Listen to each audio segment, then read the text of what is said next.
Hello friends, myself SK sir. और बच्चों, आज हम डिस्कस करेंगे परम्यूटेशन। देखो, चैप्टर का नाम है परम्यूटेशन एंड कॉम्बिनेशन। तो कभी कभी हमें ऐसा फील होता है कि पहले हमें परम्यूटेशन पढ़ना और बाद में हमें कॉम्बिनेशन पढ़ना है। लेकिन मैं एक चीज़ यहाँ क्लियर कर दूँ बच्चों, बिना कॉम्बिनेशन के परम्यूटेशन को समझना बहुत मुश्किल होता है या क्वेश्चंस को भी सॉल्व करना बहुत डिफ़िकल्ट होता है। तो परम्यूटेशन कॉम्बिनेशन एक साथ ही चलते हैं।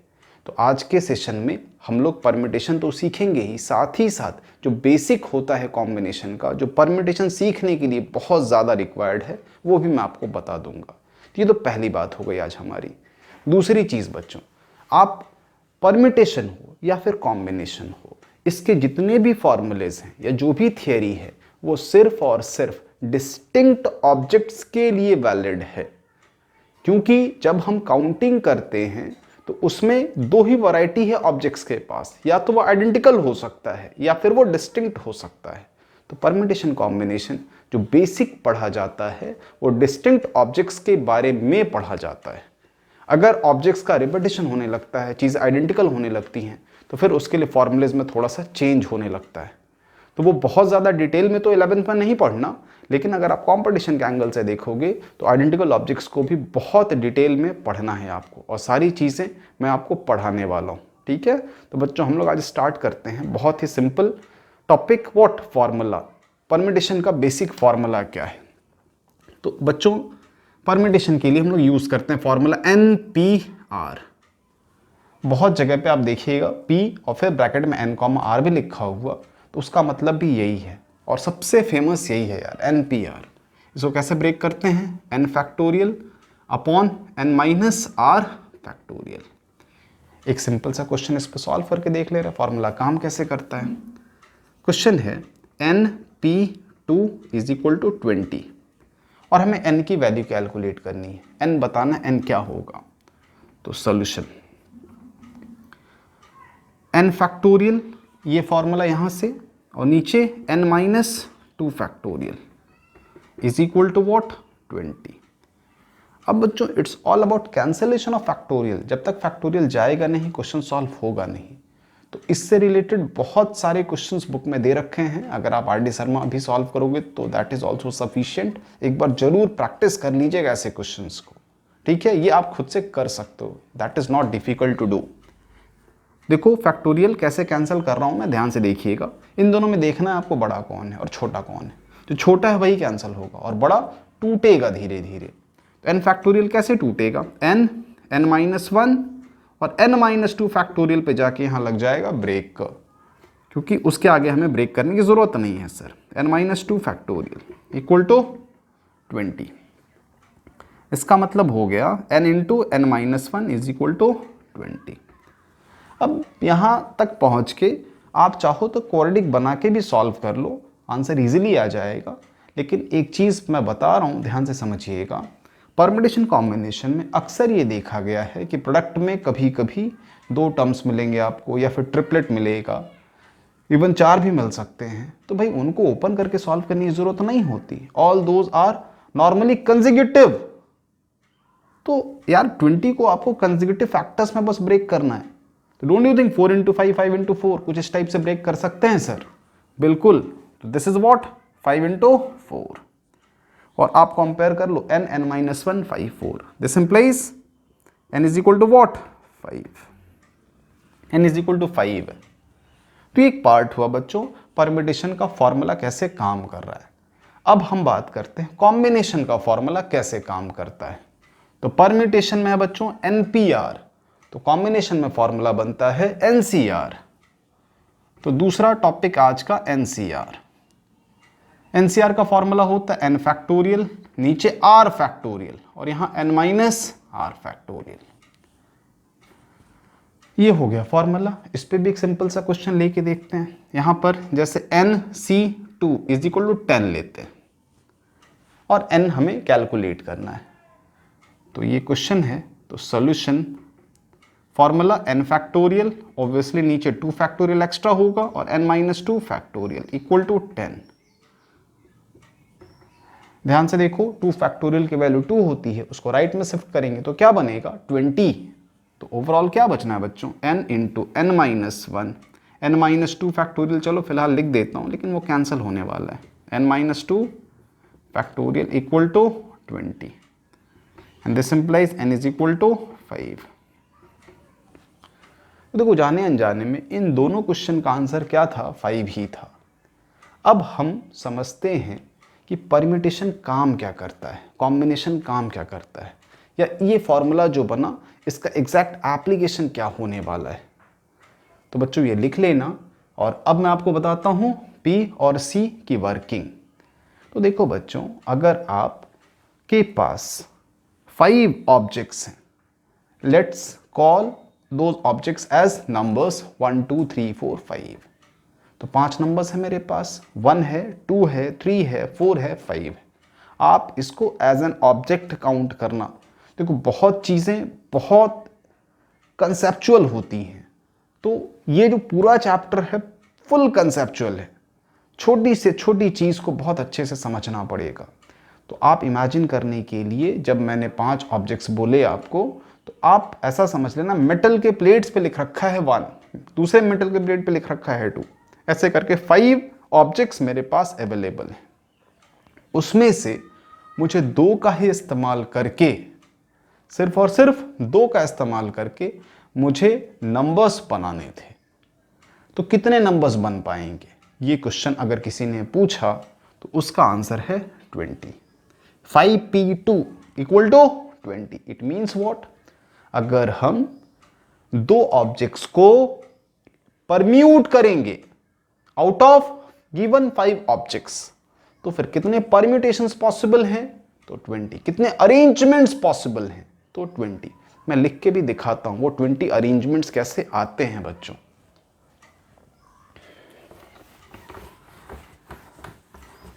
देखो स्टार्टिंग में थोड़ा कंफ्यूजिंग लग सकता है, लेकिन अगर आप पेशेंस बनाए रखोगे तो ये चैप्टर समझ में आ जाएगा।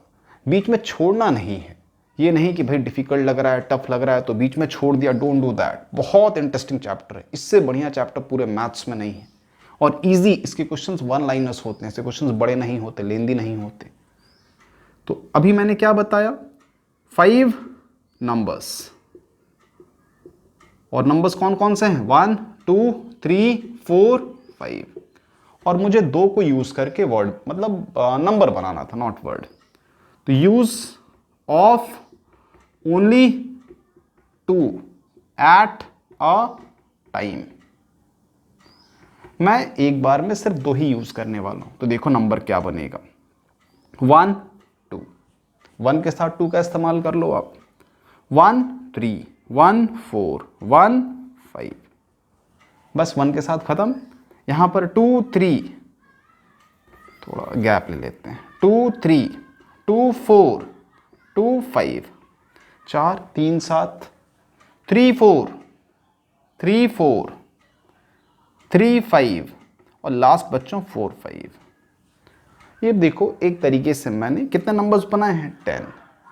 तो डोंट यू थिंक सर अगर 1 to 12 बन सकता है तो क्या 2 1 21 नहीं बन सकता, तो बिल्कुल बन सकता है भाई। और 31 41 51 32 42 52, here it's 43 43 53 एंड 54। आप काउंट करके देखो, 1 2 3 4 5 6 7 8 9 10, और 10 2 जा 20। तो यही मैजिक है बच्चों परम्यूटेशन का। यहाँ आपको जो भी 2 नंबर्स लेने हैं, तो सिर्फ लेने भर से काम नहीं होता। अगर लेने भर से ही काम हो जाता, जो मैंने स्टार्टिंग में बस लेके दिखाया था, तो वो होता कॉम्बिनेशन। देखो उसका आंसर क्या था, 10। अगर 5 नंबर्स हैं आपके पास और 2 को ही लेना है थ्रू कॉम्बिनेशन, थ्रू कॉम्बिनेशन का मतलब है वहाँ ऑर्डर मैटर नहीं करेगा। तो वहाँ पर इसी एग्जाम्पल को नंबर्स लेने की बजाय रोल नंबर्स बोल देंगे हम, है कि आपकी क्लास में 5 बच्चे हैं जिनका रोल नंबर दे रखा है, roll number 1, roll number 2, roll number 3, roll number 4, roll number 5, और आपको उन 5 बच्चों में से किसी 2 बच्चे को अपने घर इनवाइट करना है, किसी 2 बच्चे को अपने घर इनवाइट करना है। चलो कोई बर्थडे फंक्शन है तो अपने घर फंक्शन में इनवाइट करना है, तो वो कितने तरीके से हो सकता है। तो वहां पॉसिबिलिटी यही थी बच्चों, 1 2 रोल नंबर 1 रोल नंबर 2 को बुला लो आप, और सारी पॉसिबिलिटी मैंने लिख दी स्टार्टिंग में। वहां पर 1 2 2 1 अलग काउंट नहीं होगा, तो फिर वो कॉम्बिनेशन हो गया। और अगर 1 2 और 2 1 अलग काउंट हो गया तो फिर वो परम्यूटेशन हो गया। तो ये फर्क समझना बहुत इंपॉर्टेंट है स्टार्टिंग में। तो सर हम कुछ ऐसा नहीं सोच सकते कि सारी चीजें कॉम्बिनेशन से ही बनी हैं, अगर उनका ऑर्डर मैटर करता होगा तो फिर हम कुछ अलग से दिमाग लगाएंगे, और अगर उनका ऑर्डर मैटर नहीं करता होगा तो वही आंसर हो जाएगा। क्योंकि एग्जाम में तो ये कोई नहीं बताएगा ना कि this question belongs to permutation तो आप पी यूज करो, this question belongs to combination तो आप सी यूज करो। बच्चों हमेशा कभी भी परम्यूटेशन कॉम्बिनेशन का क्वेश्चन होगा तो आप स्टार्टिंग में उसके सिलेक्शन की ही बात करोगे। उसके बाद अगर जरूरत लगती है तो हम उसके अरेंजमेंट की बात करेंगे। स्टार्टिंग से ही कोई परसेप्शन नहीं बनाना है कि ये परम्यूटेशन का और ये कॉम्बिनेशन का है, डोंट डू दैट। ये चैप्टर पूरा मिक्सअप है। तो मैंने कोशिश की आपको बताने की कि अगर आपके पास जो ऑब्जेक्ट्स हैं उनको आगे पीछे करने से मतलब बदल जाता हो तो go for this formula NPR, और अगर आगे पीछे करने से मतलब नहीं बदलता हो तो गो फॉर NCR। तो लोगों के केस में अगर आपके पास 5 दोस्त हैं, आप 5 दोस्तों में से किसी 2 दोस्त को सेलेक्ट करना चाहते हो तो आप 5C2 ही लिखोगे। लेकिन अगर आपके पास 5 लेटर्स हैं, जैसे एक वर्ड हम लेते हैं मैथ्स, MATHS, अगर इसमें से आपको 2 लेटर चुनना हो, 2 लेटर चुनना हो, ध्यान से सुनिएगा, तो इसका आंसर 5C2 होगा। लेकिन 2 लेटर वर्ड बनाना हो तो इसका आंसर 5P2 होगा। मैथ्स, यहां थोड़ी सी जगह है, समझ लीजिएगा, MATHS। सर सिर्फ 2 लेटर्स को सेलेक्ट करना है तो क्या लिखेंगे? 5C2 सेलेक्ट करना है। उसका मतलब यह हुआ MA और AM अलग काउंट नहीं होगा सिलेक्शन में। लेकिन सर 2 लेटर वर्ड बनाना है, तब तो यार मतलब बदल जाता है ना ऑर्डर बदलने से। आप MS बोलोगे तो अलग वर्ड है, और SM बोलोगे तो अलग वर्ड है। वैसे ही बच्चों अगर मुझे 3 लेटर वर्ड सेलेक्ट करना होगा तो आंसर होगा 5C3। और 3 लेटर वर्ड का वर्ड बनाना होगा, 3 लेटर लेके हमें वर्ड बनाना है तो उसका आंसर होगा 5P3। इसको और हम जैसे जैसे ज्यादा क्वेश्चंस करेंगे, आज मैं इस पे अप्रोक्सीमेटली आपको 10 से 15 क्वेश्चन तो मिनिमम कराऊंगा। तो अगर आप क्वेश्चंस देख जाओगे ना तो ये कंसेप्ट आपका क्लियर हो जाएगा।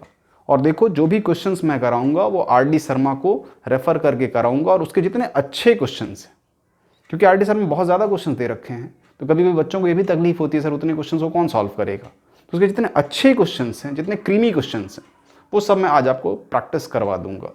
लेकिन बच्चों प्लीज़ इतना तो समझ लो कि NPR क्या होता है, NCR क्या होता है, परम्यूटेशन का मतलब क्या होता है, कॉम्बिनेशन का मतलब क्या होता है। कॉम्बिनेशन का मतलब सिर्फ और सिर्फ सिलेक्शन है N में से R ऑब्जेक्ट्स का। परम्यूटेशन का मतलब है N में से R का सिलेक्शन तो है ही, साथ ही साथ उन ऑब्जेक्ट्स का अरेंजमेंट। क्लियर है? देखो एक दो और कंसेप्ट इस पे ही डिस्कस करते हैं और फिर क्वेश्चंस पे हम लोग स्विच कर जाएंगे। एक दो और कंसेप्ट देखो मैं बताता हूं आपको।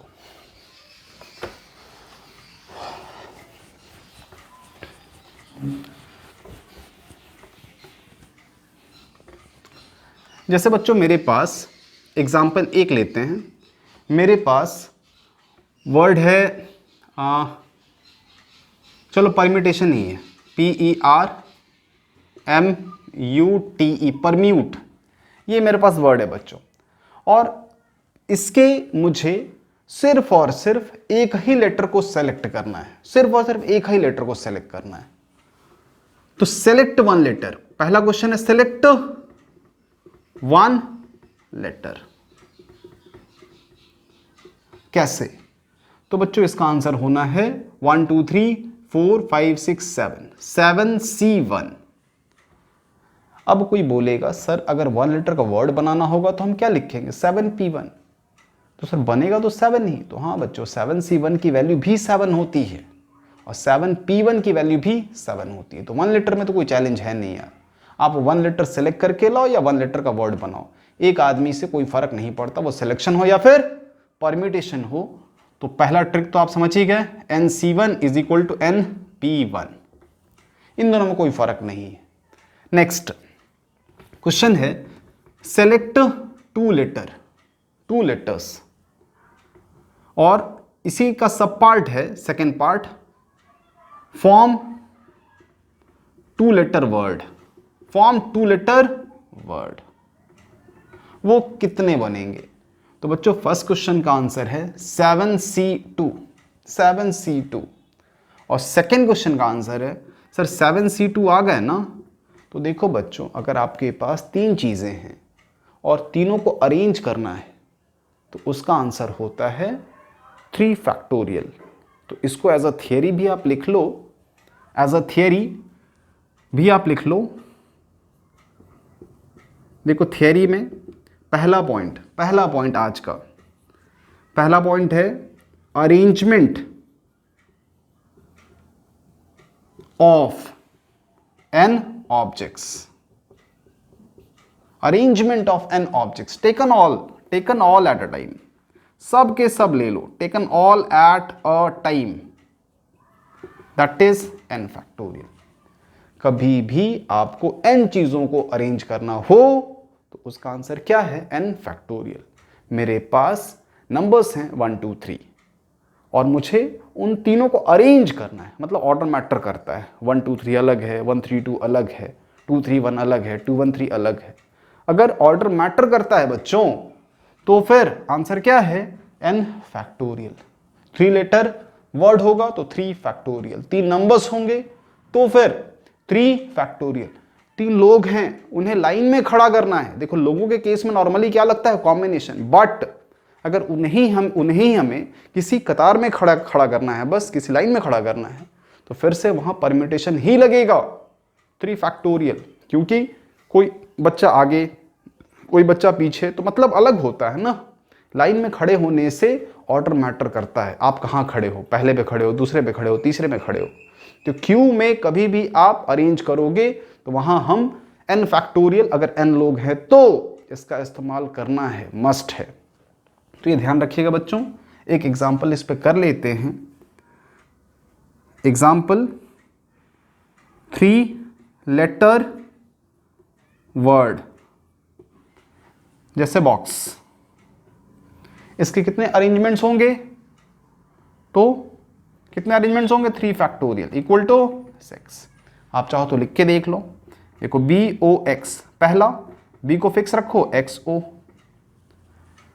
नेक्स्ट O को स्टार्टिंग कर दो BX, फिर O को B को ही रखो यार अभी, O को और XB, बस O को स्टार्टिंग करके BX तो XB, और कौन बच गया लास्ट में? X, यहाँ लिख लेते हैं XBO और XOB। देख पा रहे हो ऑर्डर मैटर कर रहा है। तो अगर आपके पास n ऑब्जेक्ट्स हैं उन सबको अरेंज करना है तो आंसर क्या है n फैक्टोरियल, और सिर्फ सेलेक्ट करके लाना है सर, तो फिर आंसर है NCR। तो सेकेंड थ्योरेटिकल पॉइंट देखते हैं बच्चों आज का, theory number 2, the number of ways, ये काउंट है, इन विच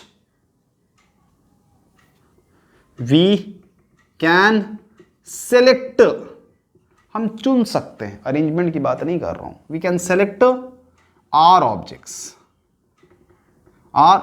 आउट ऑफ n ऑब्जेक्ट्स,